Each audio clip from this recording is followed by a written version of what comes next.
ఏతవానేవ లోకేష్మిన్, ఈ లోకంలో పుట్టిన ప్రతి జీవుడికి పుంసపర ధర్మ స్మృత, ఒక విధమైన ధర్మం ఉంది. ఏమిటది? మీకు చెప్పినట్టే భక్తి యోగే భగవతి, ఆ కృష్ణ ఆరాధన, హరి ఆరాధన, నారాయణ ఆరాధన, విష్ణు ఆరాధన నిజమైన ధర్మం ప్రతి జీవుడు చేయాల్సింది.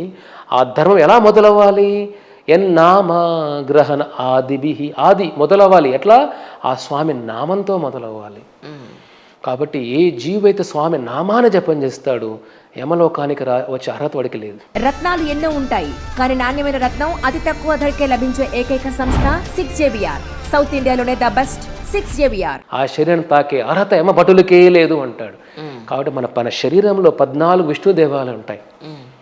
కేశవ, నారాయణ, మాధవ, గోవింద, విష్ణు, మధుసూదన, త్రివిక్రమ, వామన, శ్రీధర, హృషికేశ, పద్మనాభ, దామోదర, వాసుదేవ.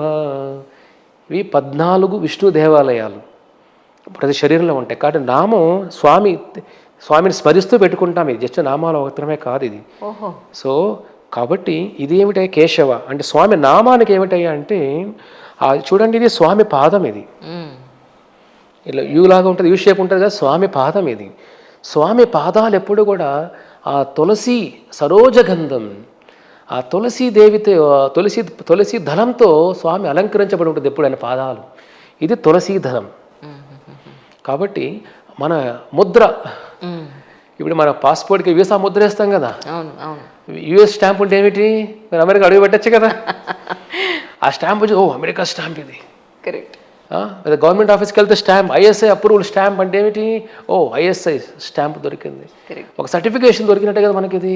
కాబట్టి భగవంతుడి పాదం మన పైన ఉంటే అంటే ఏమిటి? భగవంతుడు మనలో ఉన్నట్టే కదా.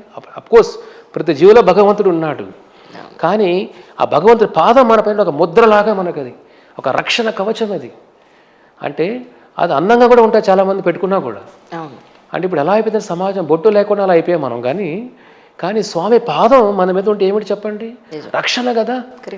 బ్రహ్మ ఏం చెప్తాడు? బ్రహ్మ కడిగిన పాద, అనమాచారులు అంటారు కదా. నారాయణ ఆ బ్రహ్మ కడిగిన పాదం ఇది. అంతేకాదు గంగాదేవి అంత పవిత్ర ఎలా అయింది? స్వామి పాదాలు తాగే గంగ పవిత్రమైనది. లక్ష్మీదేవి అంత శక్తి ఎలా వచ్చింది? స్వామి పాద స్పర్శ, స్వామి పాద సేవ చేస్తూ ఆవిడ అంత శక్తి.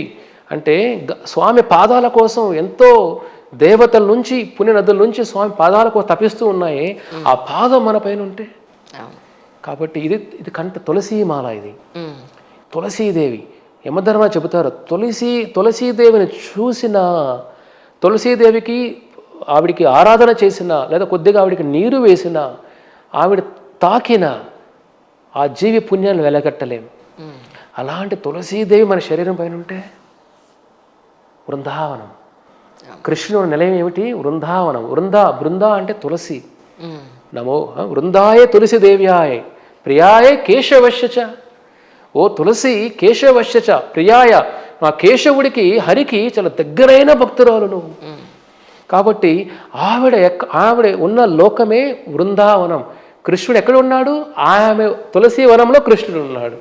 కాబట్టి ఆ తులసి దళం మన ఒంటి పైన ఉన్నా కానీ, కృష్ణుడి పాదం మన పైన ఉన్నా కానీ, కృష్ణ నామం మన పైన ఉన్నా కానీ, కృష్ణ నామం పెదాలపై నడిపిస్తున్నా, జపం చేస్తున్నా కానీ, కృష్ణ ప్రసాదం స్వీకరిస్తున్నా కానీ ఆ శరీరం తాకే హక్కే యమధర్మరాజుకు లేదు. ఇవాళ పెద్ద కోటీశ్వరుడు అయి ఉండొచ్చు, రాజకీయాల్లో ఉద్దండులు అయి ఉండొచ్చు, లేదా చదువుల్లో పెద్ద పెద్ద పండితులు అయి ఉండొచ్చు. మృత్యువు తర్వాత వాళ్ళ గమ్యాన్ని వాళ్ళు కంట్రోల్ చేయగలుగుతారా? మృత్యువునే కంట్రోల్ చేయలేం కదా.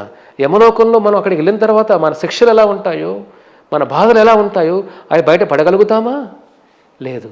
కాబట్టి ఇక్కడ చూసినంత పవర్ శక్తితో యమలోకంలో ప్రతి ఒక్కడు బాధలు పడాల్సిన వాడు. యమధర్మ చెబుతాడు, అయ్యా పుట్టిన 100 మందిలో 99 మంది నా లోకాలకి రావాల్సిన వాళ్ళే. మరి మిగతా 1%లో భగవద్గీత ప్రకారం జీవితాన్ని ఆచరించేవాళ్ళు. ఎందుకంటే వాళ్ళు స్వామి ఇప్పుడు రూల్స్ ఫాలో అయ్యే వాళ్ళు సమాజంలో పోలీసు కూడా ఏం చేయలేరు వాళ్ళని. Correct sir. ఏమైనా చేయగలుగుతారు వాళ్ళని? అరే రూల్స్ ఫాలో చేసిన కోర్టుకి వెళ్ళావు, నేను ఏం చేస్తాను? అతను తప్పే చేయలేదయ్యా. తప్పు చేసిన వాడు చదువు, వాళ్ళు ఏ కుటుంబంలో పుట్టాడు, ఎలా అవన్నీ అవసరమా? అక్కడేం చూస్తారు? తప్పు జరిగిందా లేదా. మనం అనుకోవచ్చు మీరు, అయ్యో స్వామీజీ అలాగైతే చాలామంది పుణ్యాత్ములు ఉన్నారు కదా, దానాలు చేస్తున్నారు, వాళ్ళ పరిస్థితి ఏమిటి?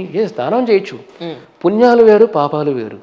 పుణ్యంతో పాపాలని మనం కప్పిపుచ్చలేము, కడిగేయలేము. రెండు వేరే అకౌంట్లు ఇవి. ఎలా అంటే సేవింగ్ అకౌంట్, కరెంట్ అకౌంట్ లాగా ఇవి. మన ఈ అకౌంట్ని తీర్చేద్దాం అలా కాదు. ఎందుకంటే ఇప్పుడు మనం వంట చేస్తూ ఉంటాం, కూరగాయలు కొన్ని క్రిమి కీటకాలు ఉంటాయి, కనపడని పురుగులు ఉంటాయి. ఆహారం, నీరు తాగుతూ ఉంటాం, కొన్ని క్రిమికలు మనకు కనపడవు కూడా, మైక్రోస్కోప్ నుంచి కనపడుతుంటాయి. కలుషితమైన, ఇప్పుడు కలుషిత నీరు అంటే ఏమిటి? కొన్ని క్రిమి కీటకాలు కనపడవు కదా, దానితో లోపలికి వెళుతూ ఉంటాయి. మనం ప్రయాణం చేస్తూ ఉంటాం, నడుస్తూ ఉంటాం, నడిచినప్పుడు కొన్ని జీవులు చీమలు చనిపోతూ ఉంటాయి. డ్రైవింగ్ చేస్తూ ఉంటాం, కొన్ని చిన్న చిన్న జీవులు చనిపోతూ ఉంటాయి. యమధర్మరాజు విషయంలో ఒక మనిషిని చంపితేనే పాపం, వేరే జీవులు చంపితే పాపం కాదు, ఆ నియమం లేదు. ప్రకృతి నియమం ఏమిటయ్యా అంటే ఏ జీవిని కూడా మన ద్వారా ఏ జీవి చనిపోయినా ఆ కర్మను అనుభవించాల్సిందే. కాబట్టి మనం తెలియకుండా ఎన్ని పాపాలు చేస్తున్నాం చెప్పండి, ఆ కర్మ అనుభవించాలా లేదా? కాబట్టి హరే కృష్ణ మహామంత్రం ఏమిటయ్యా అంటే కృష్ణ రామనామం కలియుగానికి చేయాల్సిన ముఖ్యమైన యుగ ధర్మం అది. కాబట్టి భగవద్గీత స్వామి చెబుతారు, సర్వధర్మాన్ పరిత్యజ్య మామేకం శరణం వ్రజ అహం త్వా సర్వ పాపేభ్యో మోక్షయిష్యామి మా శుచః. అర్జున, సర్వధర్మాన్ పరిత్యజ్య, నువ్వు ఎన్ని ధర్మాలు పక్కన పెట్టు, మామేకం శరణం వ్రజ. భగవద్గీతని ఈ స్వామి నామాలు, స్వామి పాదాలే దిక్కు అని ఏ జీవుడైతే స్వామి పాదాల వెనకాల పడుతాడు, ఆరాధన చేస్తాడు, మామేకం శరణం వ్రజ, శరణుతాడు, అహం త్వా సర్వ పాపేభ్యో. నారద, ఆ పాపాలను నేను తీసుకునేస్తాను. సర్వ పాపేభ్యో, నువ్వు తెలియకుండా తెలిసి ఏమి చేసినా కూడా సర్వ పాపేభ్యో మోక్ష ఇష్యామి మా శుచః. నీ పాపాలు తీసివేసి వైకుంఠం ఇచ్చే బాధ్యత నాది అర్జున అంటాడు స్వామి వాక్య భగవద్గీతలో. అలా అని చెప్పి భక్తులు వెళ్ళి పాపాలు చేయరు. తెలియకుండా జరిగిన స్వామి దాన్ని మన్నిస్తాడు. తెలిసి పాపం చేయకూడదు.